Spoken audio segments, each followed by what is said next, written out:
रतन टाटा ने देश को नमक से लेकर हवाई जहाज दी। ये बात आज फिर सही साबित हुई, क्योंकि टाटा जाते जाते देश को एक और रतन दे गए।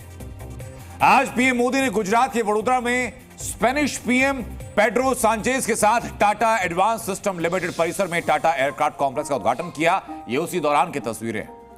और ये उद्घाटन क्यों महत्वपूर्ण है, पीएम मोदी का यहां जाना और ये तमाम तस्वीरों को आज आपके सामने लाने के पीछे वजह क्या है बताऊंगा आपको। ये जो आप एयरक्राफ्ट देख रहे हैं ना, ये क्यों खास है, मैं आज आपको ये भी बताऊंगा।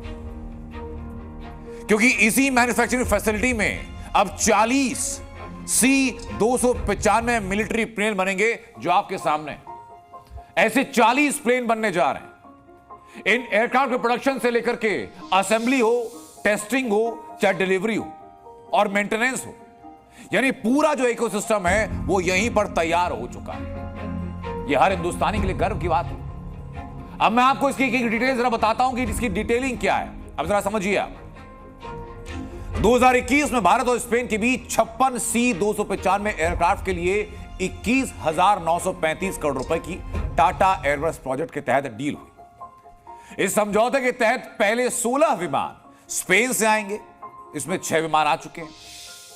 बाकी के जो 40 हैं वो ट्रांसपोर्ट एयरक्राफ्ट वडोदरा के टाटा एयरक्राफ्ट कॉम्प्लेक्स में तैयार होंगे, जिसकी तस्वीर मैं आपको दिखा रहा हूं जहां पीएम मोदी पहुंचे।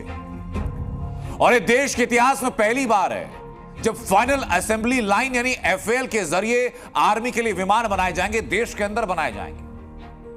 पिछले साल नवंबर में 40 C-295 विमानों के लिए मेटल कटिंग का काम शुरू हुआ। उसके पहले जरा फैक्ट्री के अंदर की तस्वीर जरा आप देखिए। उस पूरे सिस्टम के अंदर की पूरी तस्वीर जरा आप देखिए जहां प्रधानमंत्री नरेंद्र मोदी पहुंचे थे। और ये क्यों देश के लिए गौरव का विषय है, क्योंकि ये पहली बार है।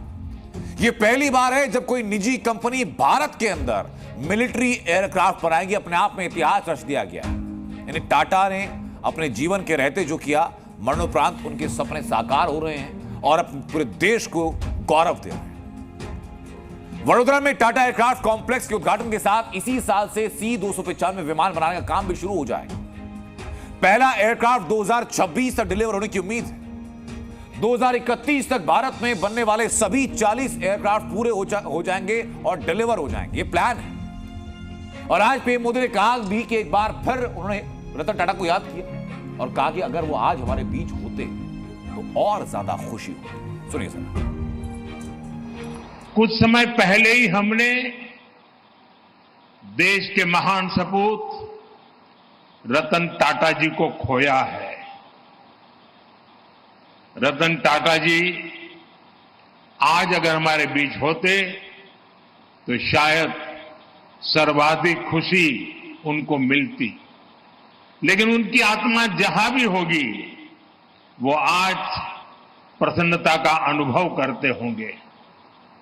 साथियों, C-295 एयरक्राफ्ट की फैक्ट्री नए भारत के नए वर्क कल्चर की उसको भी रिफ्लेक्ट करती है।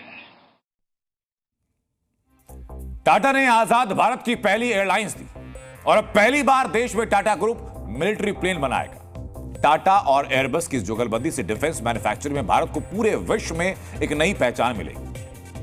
अब मैं आपको इसकी ताकत के बारे में बताता हूं कि ताकत क्या है, क्यों महत्वपूर्ण है। ताकत जरा देखिए आप।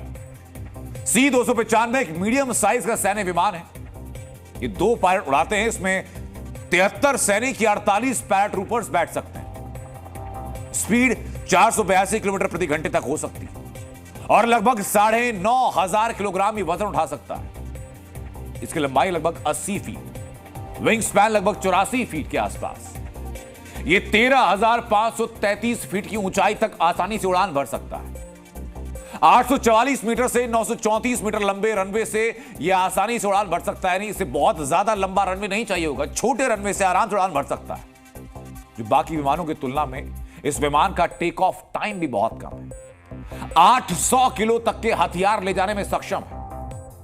सैनिकों और कार्गो की तेजी से तैनाती के लिए इसमें रियर रैंप दरवाजा भी, यानी हर वो ताकत, हर वो खूबी जो कि सैनिक क्षमता को बढ़ाने के लिए चाहिए होती है। ये प्राकृतिक आपदा से लेकर बड़े सैन्य ऑपरेशन में बहुत अहम रोल निभाएगा और इसलिए इस बाहुबली एयरक्राफ्ट को कई देशों की सेनाओं ने अपना हिस्सा बनाया।